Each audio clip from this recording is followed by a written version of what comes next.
warahmatullahi wabarakatuh to Professor Dr. Yusliza Muhammad Yusof. So today we from Group 10 will be presenting the case study titled Rang and Yang at Luxca for the subject Human Resource Management MGM 3073. So I am Muhammad Hafiz Adha bin Herwan, metric number S70080, and I will be presenting the case summary for this case study.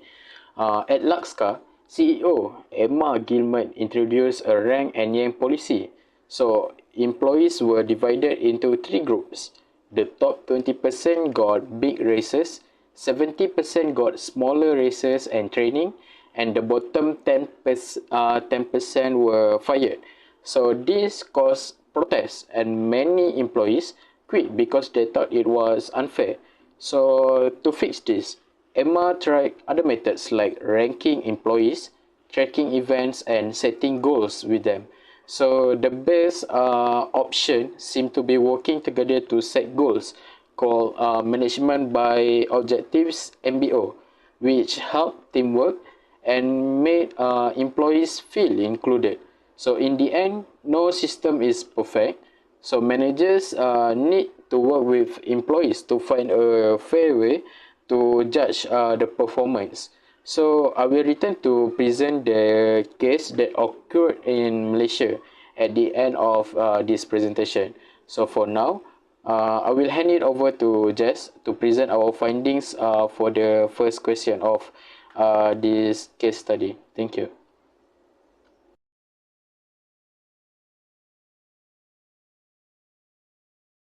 Salam sejahtera, I am Jessica Anak Jeffrey with number matric S7143X. Today I want to present about question 1 is first distribution system. Lakar is losing market share due to outdated practice and lack of innovation. CEO Emma Gladmark proposed implementing the first distribution system FDS to enhance employee performance. What is first distribution system? It's a performance evaluation method that categorizes employees into top 20% reward with promotion or salary increase, middle 70% maintain their role without additional reward, bottom 10% risk dismissal if performance doesn't improve. This is our test of force distribution system. My first point is identity high performer. Have to company recognition and reward top performing employees. To motivate others to improve by setting an employee example. Second point is support training and development. Highlight employees in the middle category who can benefit from trainings. Help improve their performance. Third point is support decision making. Provide a clear structure for reward and penalties, reduce bias and conflict in management decision. This challenge of false distribution system. First, perceived unfairness. Employee may feel the system is unfair to do strict quotas. They can lead to frustration and lower motivation. Second, negative impact on morale. Create a toxic work environment as employees from being dismissed focus shift from improving performance to avoiding punishment. Second, resetting to implementation. Some employees may reject the system, viewing it as overly harsh, requires clear communication and management to guide acceptance. That's it for me. Thank you. Today, I will explain about the weakness of force distribution system. Today, I will highlight two of the weakness for force distribution system. The first one is unhealthy work environment. What means by unhealthy work environment? Unhealthy work environment mean there are more unhealthy competition rather than collaborating among employees. It happens when employees are forced to compete against each other for top ranking. It can create a toxic environment where individuals focus more on outperforming colleagues than collaborating or helping the team succeed. This often leads to less information sharing or teamwork. For example, I take in Forbes Journal that's created on 13 November 2013, and the title is Here is to the Death of Microsoft, Rank and Yang. From the Forbes Journal, it says Microsoft used tech ranking but faced significant backlash from employees. The system led to a toxic culture where employees prioritize individual performance over collaborating, impacting the innovation negatively. The another weakness for force distribution system is a potential for bias and perceptions of unfairness. The method relies heavily on managers' subjective judgment to rank employees, which can lead to a favoritism or discrimination.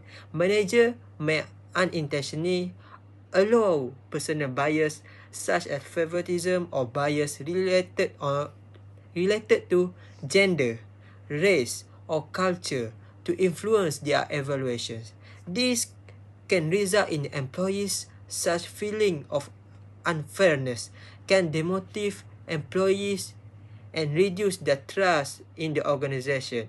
The Harvard Business Review on 2013 highlight that force distribution system often amplify a bias, particularly if manager lack proper training in objective evaluation.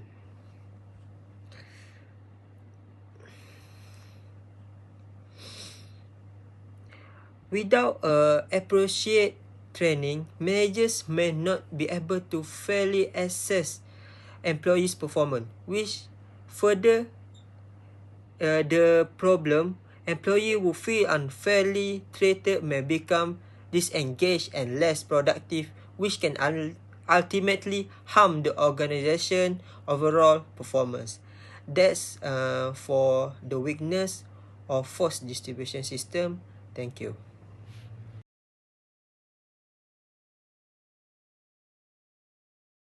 Salam sejahtera, my name is Elvira Umang Anapudit, metric number S71138. Today I would like to explain study case Rank and Yang at Luxcar. My question is 9.18, that is evaluate the other performance appraisal methods mentioned in this case and which would you recommend for Luxcar.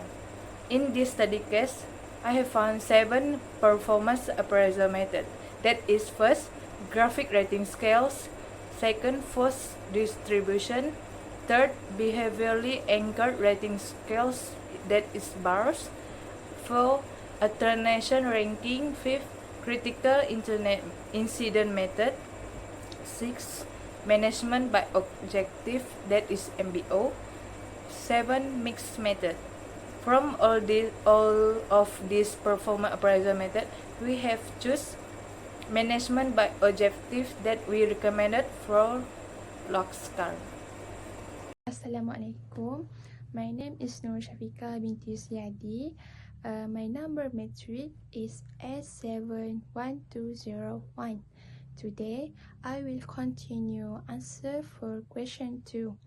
Based on studies case, Rang and Yak, MBO is suitable method in this case. MBO refers to company-wide goal setting and evaluations program. This method is the most accurate and suitable to replace the old evaluation system in Rang and Yak. There are 3 points answer. 1 is setting specific goals. 2, periodic reviews and feedback. 3 is employees' motivations. Firstly, setting specific goals. In the new system, employees and employers work together to set clear goals. This different from the old system at Luxcar, which only involve boutique training without a clear picture of individual achievements. Point number 2 is periodic reviews and feedback. We ensure employees receive regular feedback to help them develop. The approach at Luxcar, however, did not provide enough opportunities for review, which employee growth. Point number 3 is employees' motivations. This new system help increase employee motivation to work together and achieve success, unlike the Rang and Yak system at Luxcar, which cause unhealthy competition and environment negative. With this approach, we can improve employee performance and drive success for the organizations. That's all from me. Thank you. My first point is management by objective can increase employee motivation. Employee motivation refers to the drive, enthusiasm, and commitment that individuals bring to their work. Motivated employees are more likely to perform effectively, contribute innovative ideas, and remain engaged in their roles. In the context of Luxcar, adopting the management by objective method can significantly enhance employees' motivation through goal alignment, active participation, and recognition of achievement. My next point is participation in the goal-setting process. MBO actively involves employees in setting their own goals. This collaborative process empowers employees and makes them feel valued. When employees contribute to defining their objective, they are more likely to take ownership of their responsibility. At Luxcar, a production team member might suggest efficiency improvement as part of their goal, fostering innovation and accountability. That's all from me. Thank you.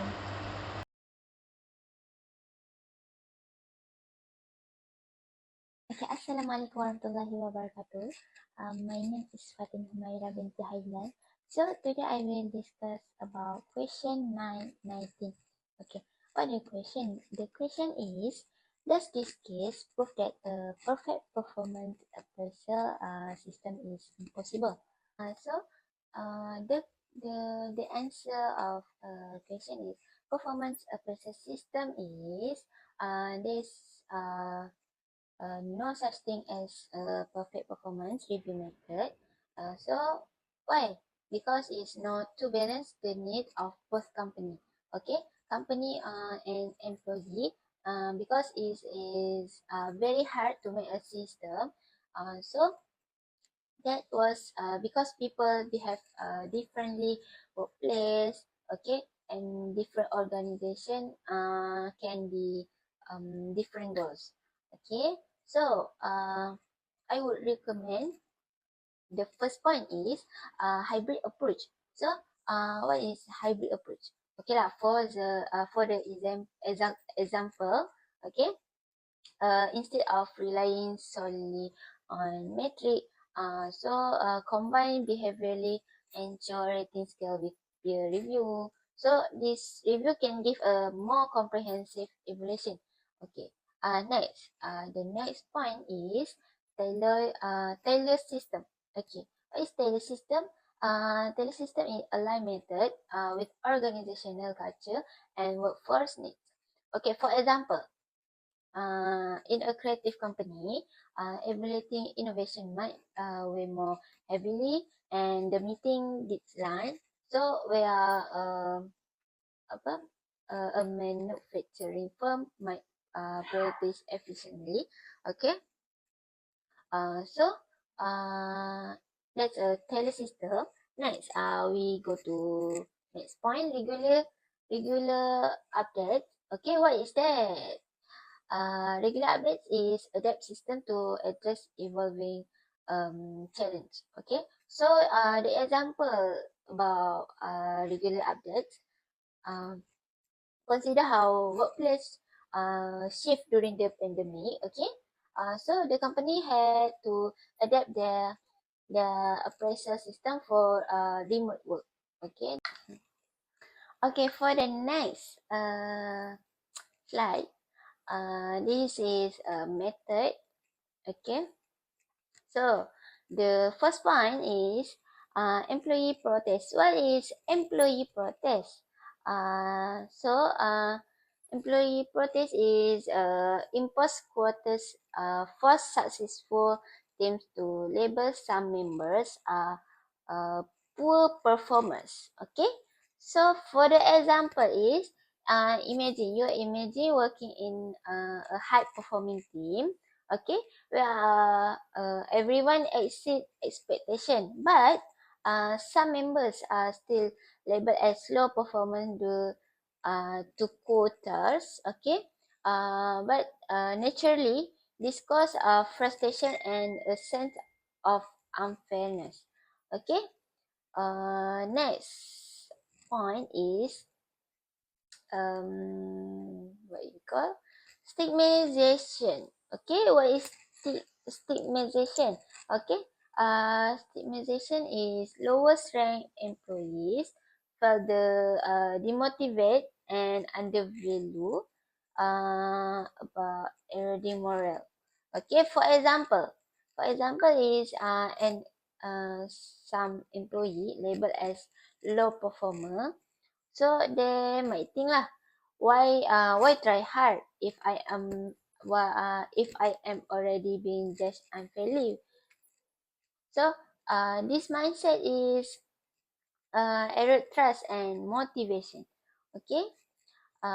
So the last point for method is attrition. Attrition is hostile work environment increase resignation under stability. For example, at Laska, some talented employees left because they felt undervalued because losing key talented not only disrupt operation but also cost the company and the hiring and training. Okay. Okay, that's all from me. So I will pass for the next presenter is Wan Adam lah. Okay, thank you so much. Assalamualaikum, my name is Wan Adam Zulisham Yozufaka, normative S70107. Okay, today I want to talk about the perfection in performance appraisal system. It's hard to reach because of several reasons. Employees often want job to stability and fairness, while companies focus on innovation, which creates a conflict between their needs. An appraisal system also needs to match their company culture. But luxury cars' competitive approach didn't fit well with its more collaborative culture. Another challenge is balancing objective data with subjective feedback. Many systems like luxury cars overlook important factors like teamwork and employee potential. Additionally, managers who are not properly trained can make employees feel undervalued and judged unfairly. To fix this problem, companies can use a combination of management by objective, or we call it MBO, which help align employee and company goals, and behaviorally anchored rating scales, or we call it BAS, to give clear feedback. Providing continuous feedback also helps address issue early and reduce dissatisfaction. For luxury car, improving the system means training manager to give better feedback, involving employees in goal setting, and using performance management software to make the process clear and more efficient. Okay, that's all from me. Thank you. So for Malaysian case, in 2017, Norain Rezkia Oman Saleh, who worked at Petronas for 24 years, was fired after being placed on a 6-month performance improvement plan. So the company claimed that she was underperforming, but the Malaysian Industrial Court found her dismissal unfair because there wasn't enough evidence. So Petronas was ordered to pay her 1.13 million in order to compensate the case. So in this case, there are 3 important HR issues to discuss. First, there was bias in performance appraisals because the evaluation criteria used were unclear and also unfair. So this made it difficult for the employee to understand or to meet their expectations. Second, there was a lack of documentation, meaning that Petronas did not have strong or detailed records to justify their decisions to terminate Norain. And finally, there was poor communication as the company failed to clearly explain performance expectations and provide proper feedbacks to the employee. So these issues highlight the need for fair, transparent, and also well-documented performance management process. These 2 cases share similarities in highlighting problems with performance management systems. In the Rang and Yang case, employees were dissatisfied due to unfair evaluations, which led to protests and resignations. In the Petronas case, unclear appraisals caused legal and financial penalties as the dismissal was ruled unfair by the Malaysian Industrial Court. So the key lesson from both cases is the importance of having a transparent, well-documented and fair performance appraisal system. So this is essential for effective human resource management and to avoid issues like dissatisfaction, legal disputes, and also financial losses. So that is all from us, Group 10, for this case study, Rang and Yang at Laskar. Thank you so much, Prof. Yus, for taking the time to listen to our presentation. Thank you so much.